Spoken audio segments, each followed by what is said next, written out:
Welcome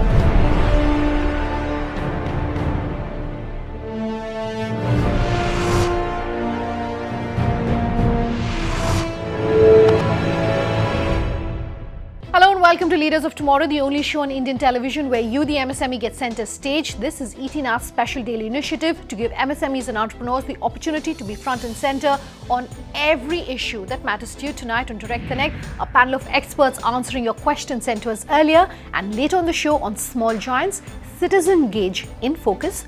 Do take a look.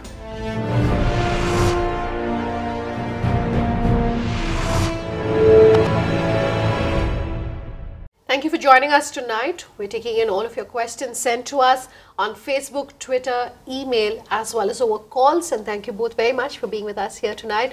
Let's take in our first query. This is an email coming to us from T. Naik. He says he's a global business process outsourcing company involved in software development, medical billing, data conversion, payroll processing, etc., amongst other things.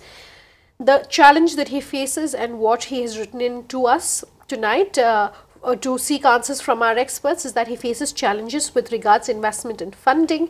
He wants to know how they can get financial support from banks, which bank will support us. I think without going into the which bank will support him bit, let's talk about raising of funds, and maybe we can talk about banks and talk about other ways in which he can raise funds. So let me come to you, Mr. Dalal, first.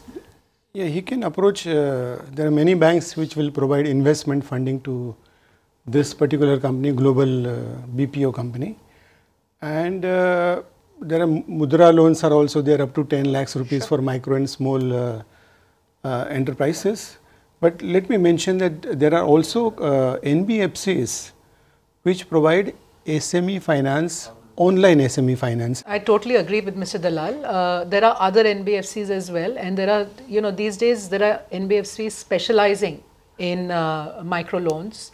And they are, loans that are given without collateral. So he can explore multiple options. In fact, a lot of small finance banks have also come into play in the last, round that RBI gave, approvals for. Those are also specializing in these kinds of loans. So he has he has many options available to him. The only thing I would say is if you want to go get a loan from any of these institutions, make sure that your balance sheet looks good, and that there is a good justification for these companies to lend to you. Okay. T. Naik, that's in response to your question. Thanks very much for that. Our next query is coming to us on social media. Sanjay Rumta has written in to us on our Facebook page to say they're manufacturers and suppliers of plastic bags, poly bags, packaging films, plastic packaging bags, etc. He wants to know how to maintain, manage and retain staff. So essentially, hiring, managing and retaining staff. What would you all have to say? This is an issue for a lot of SMEs, because for them to really be competitive in a larger universe of larger companies, it becomes very hard for them to first attract and then retain talent.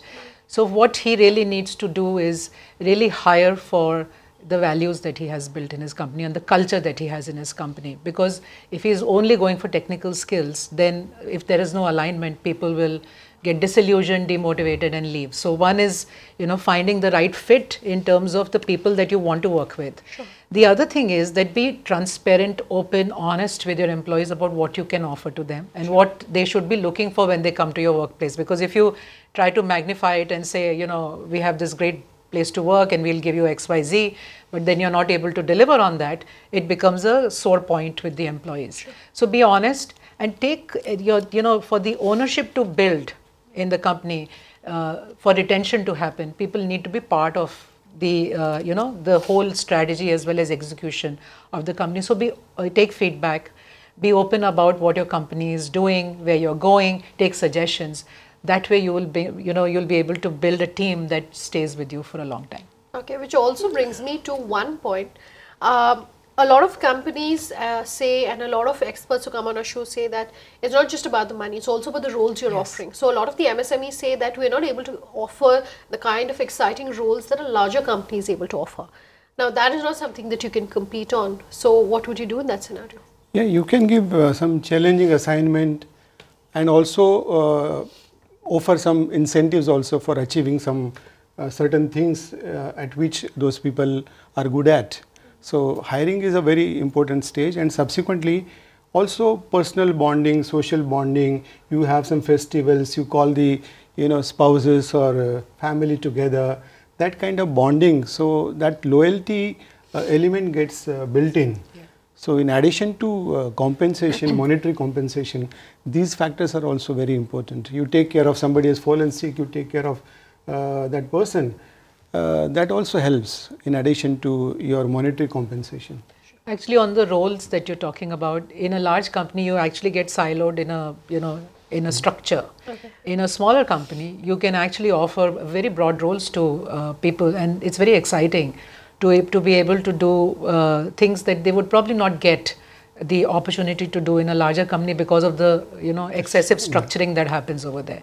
So it's about how you sell the opportunity as well. Okay. Yeah.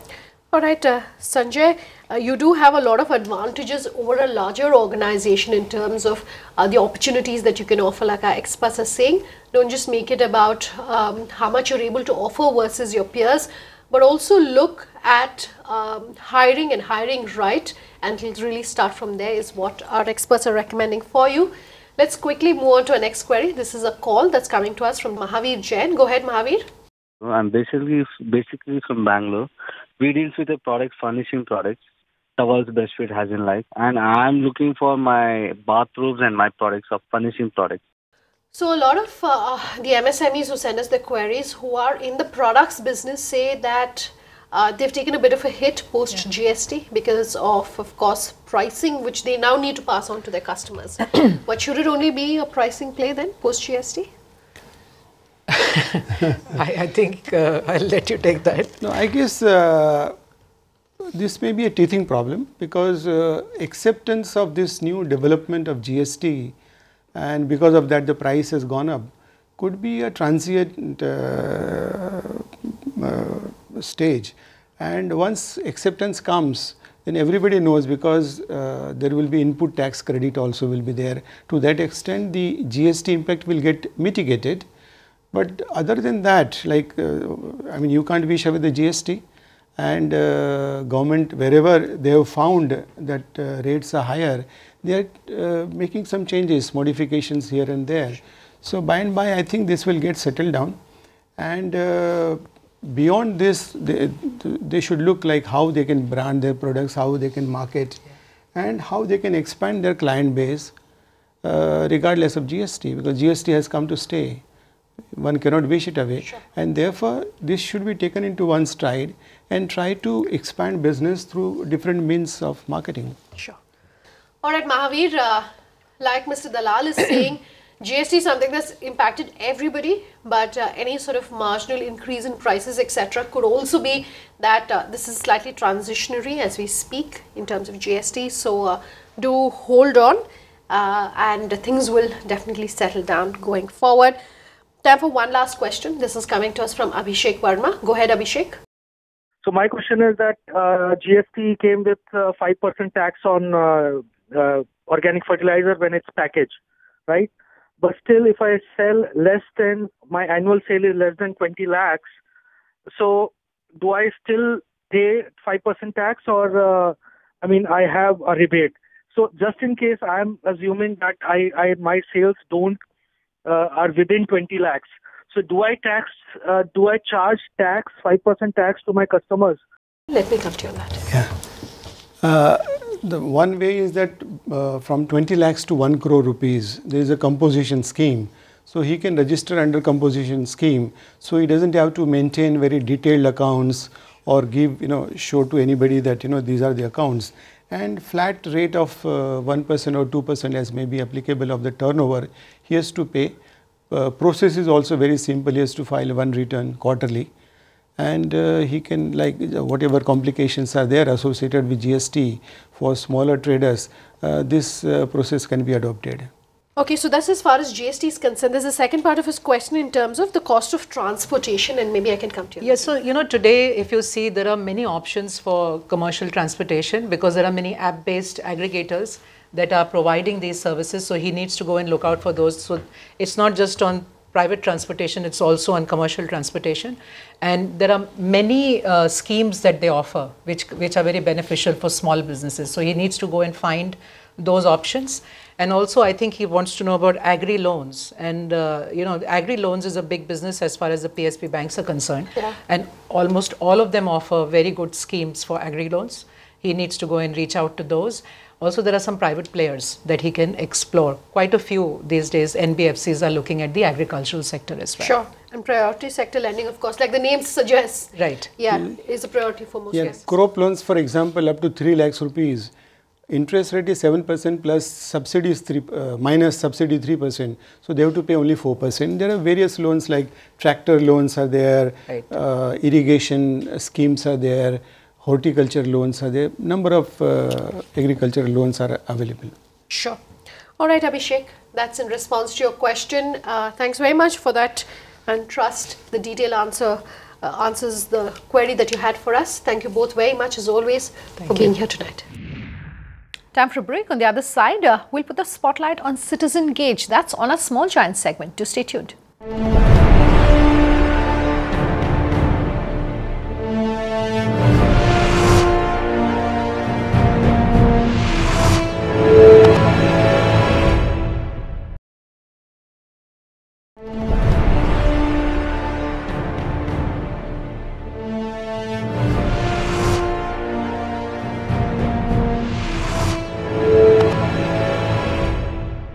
You're back with us here on Leaders of Tomorrow, and tonight we're bringing you the story of Citizengage. That's on Small Giants.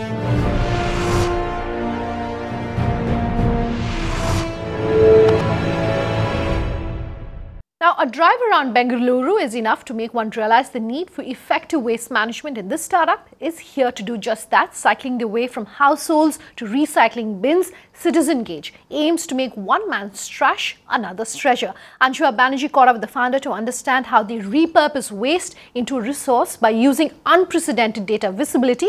Take a look. 85% of India's waste can be recycled. But today, 90% of it ends up at landfills. This waste is not only creating a health crisis, it's also an untapped resource. Surprised? Well, that is the bitter reality of urban India. For most people, garbage is a huge problem. But Bengaluru-based Citizengage chose to make an effort to turn the story around. This startup has created a real-time network that connects waste generators to collectors and processors who can then repurpose the waste into a resource. Their platform uses technology not only to integrate the informal sector that manages waste in India, but to manage operations in real time and generate data about the quantity and quality of waste produced at each collection point. Silicon City, Bengaluru is slowly losing its tag from the garden city, slowly disintegrating into the garbage city. So what made you believe that there was an opportunity for waste management in Bengaluru, and what was your initial inspiration like? So, one actually good point that happened in Bangalore was in 2012, the municipality privatized the responsibility for citizens and basically bulk generators, business owners, anyone who produces, more than 10 kgs of waste in a day. They have to now figure out end scientific disposal on their own, privately. So that was really, in some senses, the birth of Citizengage, because now people have to think about how they will manage these processes on their own. That was really how the policy really created the right climate for a company like Citizengage to be born. Secondly, it was actually communities who were trying to figure out how on earth they will actually now manage their own waste disposal. Can they put in composting solutions on site? How do they get people to segregate? They might have tenants moving in, out. If you're a restaurant, how do you get all of your staff to understand why you're segregating, how to segregate, all these things. So that's how people actually approached us and said, can you help us figure out how to create this kind of a solution? So what really inspired us to start Citizengage was that it was really based on citizen engagement in that sense, because people really started coming to us and saying, how do we figure this out? Can you help us? And And that's when we realized there was really no system that allowed people to control what happens to their waste. Tracking household waste through technology definitely belongs to a different school of thought. Talk to us about how Citizengage works about managing waste in real time. First and foremost, we are a company that focuses on system design and system optimization. Next comes the actual training element, and this is not simply we come and give you a flyer. The data we generate is about what specific feedback does a particular household or a particular housekeeping staff need on a particular day. So this is where we've codified various errors that are common errors. So we are not going to come and tell you, hello, you need to segregate your garbage, here's the sheet, figure it out. We will actually come and tell you, yesterday sir, you put bananas in the wrong bin, or you didn't wrap your medical waste. So it's that level of granular behavior change that we use technology in the form of feedback, tracking, monitoring to really be able to implement in a substantive way in every community, household by household. Pranita, even some of the most conscious citizens in Bengaluru do not know if the waste they are creating are going to get recycled or getting stored in a nearby landfill. So how do you fill that gap in imparting education about waste management in Bengaluru? First and foremost, if people don't feel that there's a system where there is a point to them segregating, they're not going to want to segregate. Why would I actually go through all that trouble if my waste is going to end up in a landfill anyway? So the first thing we realized is if I can't guarantee that I can tell you what's happening to your waste, what I'm doing with it, how it's getting recycled, I have no business asking you to segregate. So that's the first mindset shift that has to happen. After that, when we actually do training, we make it extremely easy. That's what our technology platform allows us to do, is actually generate that data as to what are all the errors being committed, how do we look at the seriousness and gravity of each of the errors, and then what is just that one thing that I'm going to ask you to fix today. Tomorrow it might be something else, day after it might be something else. So over time, you will actually learn new habits, and if you ever have a question about what you need to segregate, that's when a reference thing on your fridge will help. But it's this door-to-door direct feedback that we find to be really critical in helping people form these new habits of how to segregate, where it just becomes something easy and not something that is stressing everyone out. A lot of MSMEs who come to our show talk about leveraging technology in their business but do not have the sufficient funds to do so.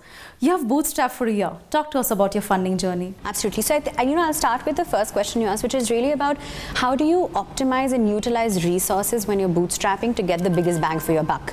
And I think in this context, I think in India we have so many young people who are in college, they are learning about technology, they can do cool research projects on the side. So I think it's first and foremost, look in your friends network, who can you tap to even help you out in just, piloting or testing simple things that I have an idea that, technology can solve this problem. Is that even true?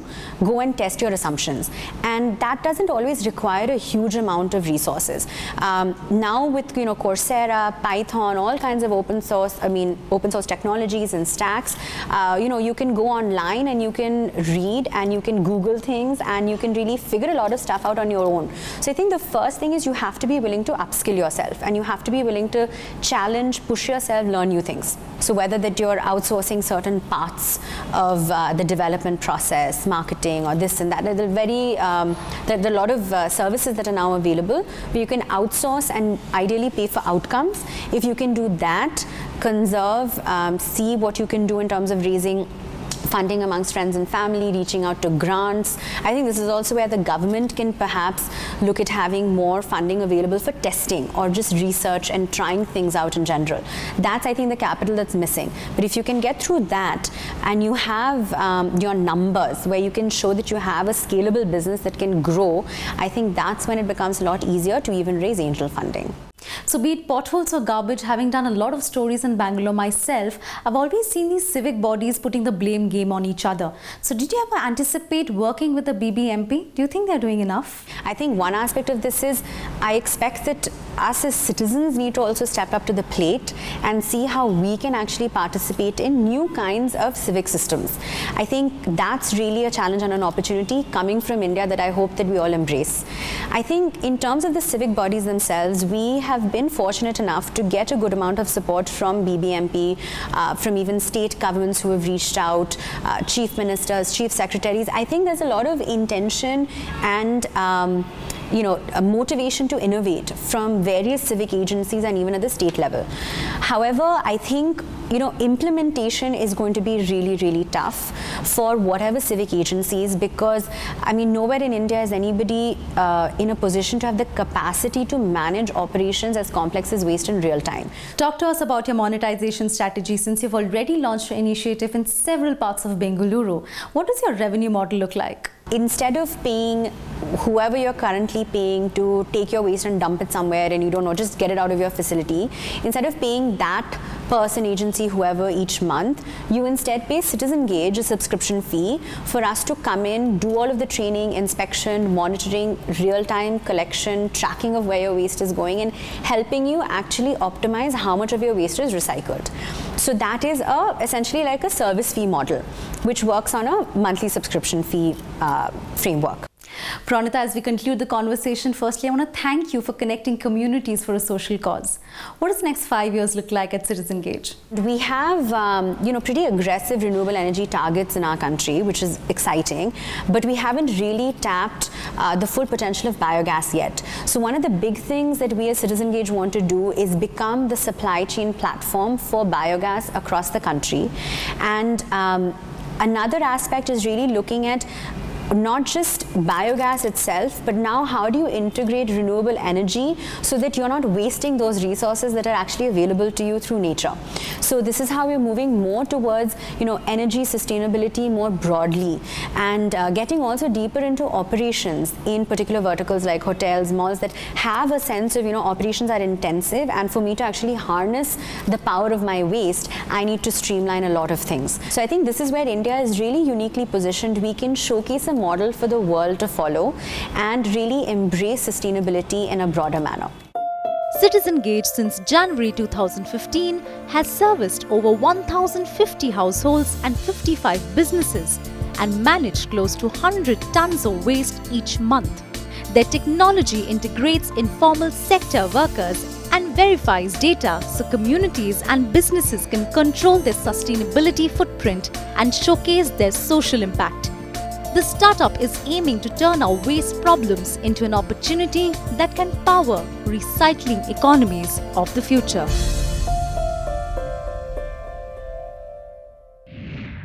That's our show tonight. If you have any feedback on this show, or if you have any questions that you'd like for our experts to answer, write in at leadersoftomorrowtimesgroup.com.